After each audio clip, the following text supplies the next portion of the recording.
While the Centre for Disease Control is urging nations to join in the global effort to procure and distribute COVAX vaccine shots, activists and experts around the world have warned governments against pharmaceutical companies profiting from the pandemic.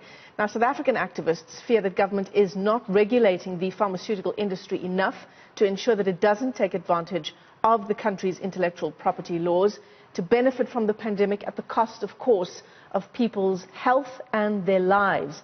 Let's unpack some of these concerns. We're joined now by Fatima Hassan, who is head of the Health Justice Initiative. As a human rights lawyer, she's also sued government, that was in the late 90s and early 2000s, for universal access to HIV treatment. Fatima, thanks very much for your time this morning on the AM report. And this is a major concern for countries around the world. Just bring the discussion back to South Africa and talk to us about whether our government is prepared to protect its intellectual property. Hi, thanks, Michelle, for having me on the show. So I think there are three problems. The one is that we have an intellectual property regime that is excessive. We call it TRIPS Plus, which means that our laws are in excess of what the international body, the World Trade Organization, requires. And reforms to that law have been long-standing. They haven't been finalized. One would have expected that with the pandemic of this nature, that government would have fast-tracked that process. But instead, what we saw was a government willing to take on the alcohol lobby and industry, the tobacco lobby and industry, but not the pharmaceutical industry. Which brings me to the second issue. We believe that there is too close a relationship between the pharmaceutical industry and our government, that there are vested interests that need to be examined, and that prevents sometimes government from properly holding the conduct of pharmaceutical companies to account, especially their patent conduct and their pricing conduct.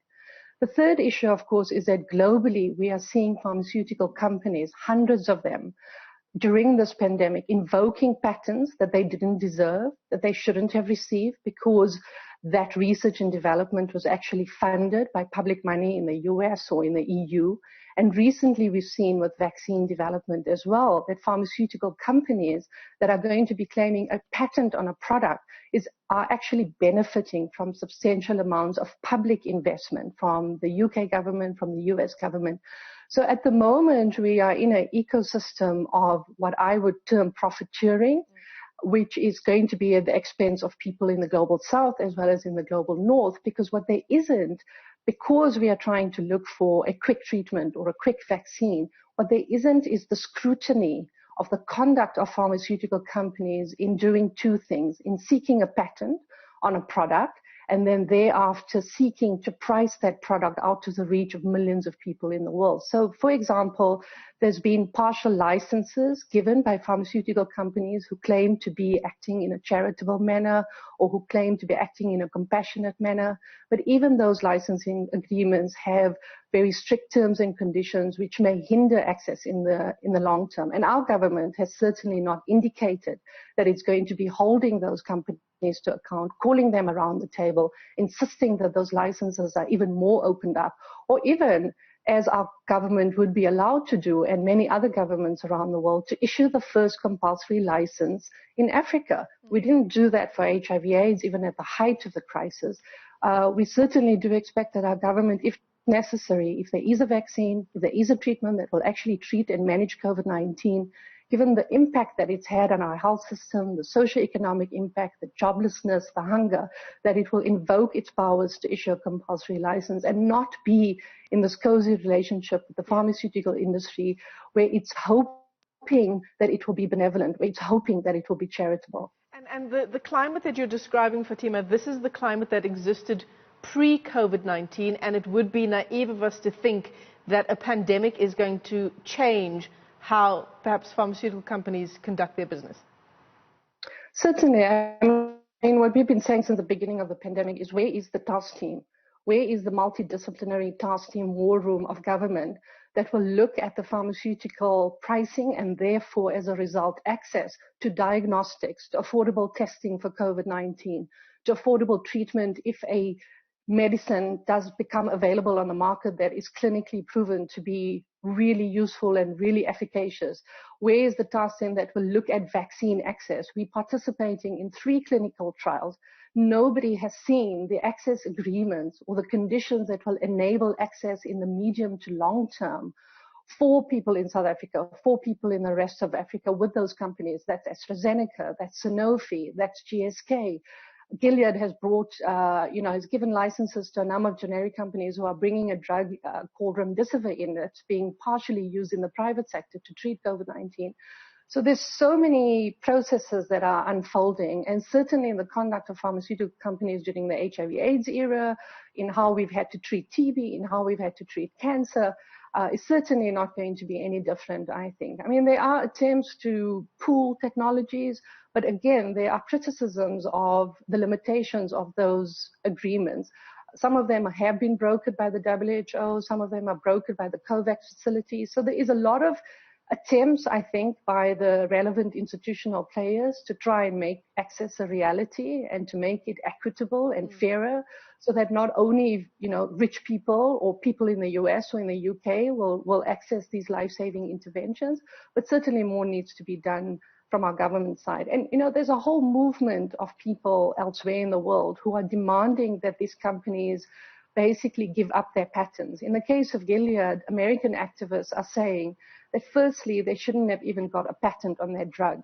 Yet they are playing God in a pandemic, in my view, by doling out multiple, voluntary licenses on strict terms and conditions, which are very much tied into the declaration by the WHO. Once that declaration is lifted, and if pressure is brought onto the WHO to lift that declaration, then the concessionary price will then be limited and then may fall away. So there's a lot of unanswered questions. I think there's a lot of anxiety amongst populations around the world, especially people who are medically uninsured or those who have to rely on very flailing public health systems, that governments need to step up. Press statements, press conferences, talking about an AU vaccine roadmap, that's not enough. We need some more stronger action and commitment. And I'd like to see the President, Cyril Ramaphosa, actually summon every single pharmaceutical company in this country around the table and look at the pricing of testing, look at the pricing of potential treatments, look at the pricing pipeline of potential vaccines. And as you know, there's about 150 different vaccine candidates, because we certainly don't want to be last in line like we were with HIV/AIDS when it comes to access. So, Fatima, the Department of Trade and Industry saying that there have been no COVID-19 related pharmaceutical patents granted to any company, any pharmaceutical company in South Africa as yet. But what I'm sure you and very many other social activists are calling for is for government to actually put it in writing and put a moratorium on issuing any patents as it relates to COVID-19. So, I think that that's a red herring about new patents. The issue that's currently playing out around the world is that old patents that have already been registered, are being repurposed for the purpose of COVID. Take remdesivir, for example. That was already patented because it was being investigated for use in the treatment of Ebola. So when you're talking about a number of patents that are currently being invoked, we're talking about historical patents that have already existed and that are being repurposed for COVID, for example. When it comes to vaccines, it may be a combination of an old patent and a new patent. They're certainly reusing certain technologies. I saw an interview yesterday with the CEO of Sanofi.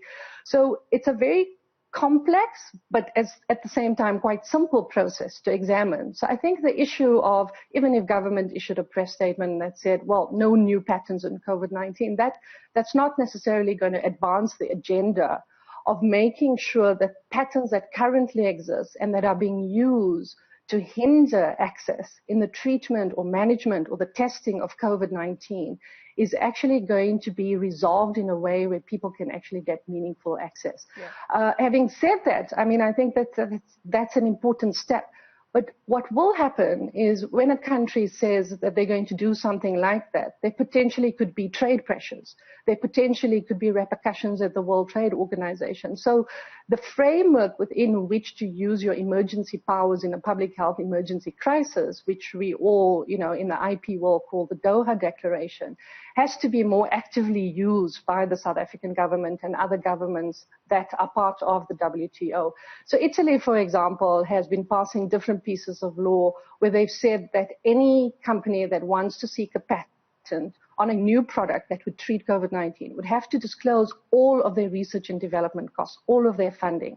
So it seems that there's a new emphasis on transparency and accountability because of COVID in terms of going forward. How are we going to regulate the patent-seeking conduct of pharmaceutical companies as well? And of course, putting profit over, is it naive to say putting profit over, saving lives? That should be the heart of the work that pharmaceutical companies do? Well, I've been in this field for so long, and we often get told by the staff of pharmaceutical companies, we really want to innovate, we really want to help, but we're also not a charity. And we understand that. Nobody's saying that you have to give up your intellectual property rights if it's yours in the first place. And remember that a lot of products are actually developed with public money. If the public has invested in the research and development of a product, then the public should be part owner of that product. So nobody is saying that there should be no patents, that there should be no profit. What we are saying is regulate pricing in a very strict, meaningful way, immediately and urgently, because there are gaps in our current health pricing regime. And by doing that, you may be able to guarantee greater access. You're not taking away rights. You're not taking away a reasonable profit. All we are saying is that you cannot charge an excessive price, and we're not going to believe your press statement where you say you're not charging an excessive price. We want to see the data.